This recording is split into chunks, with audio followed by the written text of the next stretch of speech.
दोस्तों, पश्चिम बंगाल के नतीजे परिणाम आने के बाद तमाम देश की विपक्षी पार्टियों ने बीजेपी सरकार के खिलाफ साथ ही साथ चुनाव आयोग के खिलाफ मोर्चा खोल रखा है। आप देखिए कि कल खुद भारतीय जनता पार्टी के जीत के बाद या फिर परिणाम पक्ष में आने के बाद ममता बनर्जी ने चुनाव आयोग के खिलाफ या उसके ऊपर गंभीर आरोप लगाती हुई नजर आई। ममता बनर्जी ने कहा कि 100 से ज्यादा सीटें चोरी की गई हैं और उसके बाद नेता प्रतिपक्ष राहुल गांधी ने भी पुरजोर समर्थन कर दिया कि हाँ, जो ममता बनर्जी कह रही हैं वो बिल्कुल 100% सही कह रही हैं। और आज दोस्तों बड़ी खबर निकल कर आ रही है पश्चिम बंगाल से कि आज शाम 4 बजे तक मुख्यमंत्री ममता बनर्जी बड़ा प्रेस कॉन्फ्रेंस करने जा रही हैं। क्या ममता बनर्जी कुछ बड़ा खुलासा करने जा रही हैं? दोस्तों, ये बड़ी बात है कि पश्चिम बंगाल के अंदर चुनाव अभी जस्ट संपन्न हुआ और ठीक उसके अगले दिन विपक्षी पार्टी की तरह, हालांकि अभी तो विपक्षी पार्टी बनी है लेकिन अभी भी मुख्यमंत्री ममता बनर्जी ही हैं, अभी अपने पद से भी उन्होंने इस्तीफा नहीं दिया है। तो ये बड़ी बात है कि चुनाव संपन्न होने के बाद, परिणाम नतीजे आने के बाद ममता बनर्जी पहली बार प्रेस कॉन्फ्रेंस करने जा रही हैं। कई अंदर से या सूत्रों के हवाले से खबर पता चल पा रही है कि ममता बनर्जी गंभीर आरोप चुनाव आयोग के ऊपर, बीजेपी के ऊपर लगाने जा रही हैं। जैसे कि चुनाव के बीचों बीच में भी कई बार गंभीर आरोप बीजेपी के ऊपर और चुनाव आयोग के ऊपर लगाती रही हैं। सबसे पहले जरा देखिए खबर निकल कर आ रही है और खबर में जरा देखिए कि किस तरीके से इसमें बताया जा रहा है।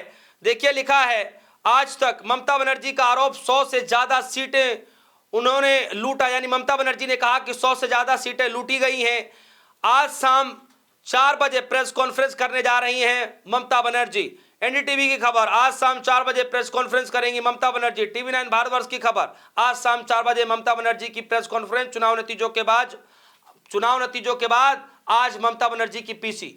दोस्तों, ये बहुत बड़ी बात है। एनडीटीवी खबर और खबर पर लिखा है दोस्तों, हार पर ममता बनर्जी की पहली प्रतिक्रिया, बीजेपी ने 100 सीटें चुराई, खुद पर लगाए हमले के आरोप। हालांकि कल के दिन ममता बनर्जी ने साफ तौर पर कहा कि किस तरीके से उनके साथ गलत बर्ताव किया गया और ममता बनर्जी खुद चीफ मिनिस्टर है लेकिन उनके साथ ऐसा किया जा रहा है, बताइए। और कई एक वीडियो भी आज के दिन पश्चिम बंगाल से निकल कर आ रही है जिसकी जो है लोग काफी बुराई कर रहे हैं कि कम से कम ममता बनर्जी के साथ इस तरीके से नहीं बर्ताव करना चाहिए। खैर, और चुनाव के परिणाम आने के बाद, नतीजे आने के बाद टीएमसी की जो सांसद है शियानी घोष, उन्होंने एक ट्वीट किया है और ट्वीट के माध्यम से वो बता रही हैं कि लड़ाई और भी ज्यादा आक्रामक होने वाला है और तेजी से लड़ा जाएगा।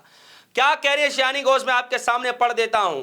वो कह रही हैं कि मैं बंगाल की जनता के फैसले को दिल से स्वीकार करती हूं, जिसने बीजेपी को चुना। मां माटी मानुष का शुक्रिया, जिन्होंने हर हाल में हमारा साथ दिया। जादवपुर के लोगों की सेवा करती रहूंगी और बिना डरे सिर ऊंचा रखकर अपने नेता ममता बनर्जी के साथ खड़ी रहूंगी। लोकतंत्र और देश की एकता के लिए हमने हर मुश्किल के खिलाफ लड़ाई लड़ी, कभी एजेंसियों का दबाव, कभी पैसों की कमी, कभी मीडिया का ट्रायल, कभी केस मुकदमे, लेकिन हम पीछे नहीं हटे। अब लड़ाई और तेज होगी। ऑल इंडिया तृणमूल कांग्रेस आगे भी मां माटी मानुष के हक के लिए पूरी ताकत से लड़ती रहेगी। जय बांग्ला, जय हिंद। ये शियानी घोष ने आज के दिन ट्वीट किया है दोस्तों, चुनाव के परिणाम आने के बाद, नतीजे आने के बाद। तो दोस्तों, आज 4 बजे सबकी नजरें निगाहें, पूरे देश की नजरें निगाहें, पक्ष हो विपक्ष हो, जितनी भी पार्टी के नेता हैं, सबकी नजरें निगाहें ममता बनर्जी की इस प्रेस कॉन्फ्रेंस पर है। आखिर बड़ा खुलासा क्या करने जा रही हैं, इस बात पर लेकर के लोगों की नजरें निगाहें हैं। ऑलरेडी इस चुनाव के परिणामों को लेकर, नतीजों को लेकर के सभी विपक्षी पार्टियों को जो है अंदर हैरानी है, हताशा है कि ये परिणाम अचानक एकाएक कैसे बदल गए। दोस्तों, इस खबर को लेकर आपकी क्या राय है? आपको क्या लगता है कि ममता बनर्जी 4 बजे प्रेस कॉन्फ्रेंस करके क्या बड़ा खुलासा करने जा रही हैं? आपको क्या लगता है? आपकी जो भी राय होगी वीडियो कमेंट सेक्शन में भेजेगा, अपनी राय रखिएगा। फिलहाल के लिए दीजिए इजाजत, देखते रहिए DS4 न्यूज। धन्यवाद। हार या जीत लोकतंत्र का हिस्सा है और हर राजनीतिक दल का दायित्व ये है कि जो भी जनादेश है इसे स्वीकार करना चाहिए।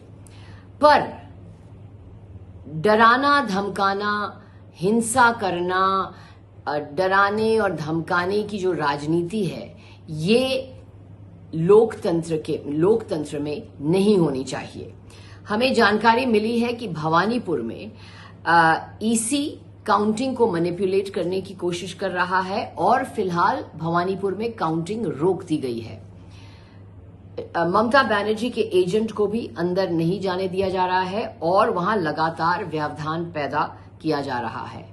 तो ये इस तरह से प्रतिद्वंदी को डराने की कोशिश, धमकाने की कोशिश, हिंसा की कोशिश जो भारतीय जनता पार्टी कर रही है, जिस तरह से काउंटिंग एजेंट्स को डरा रही है, धमका रही है, जिस काउंटिंग एजेंट्स के खिलाफ, टीएमसी के काउंटिंग एजेंट्स के खिलाफ हिंसा कर रही है, ये लोकतंत्र में इसके लिए कोई भी जगह नहीं है। और ये दर्शाता है कि भारतीय जनता पार्टी सुशासन नहीं चाहती है, सिर्फ डराने और धमकाने की राजनीति करना चाहती है।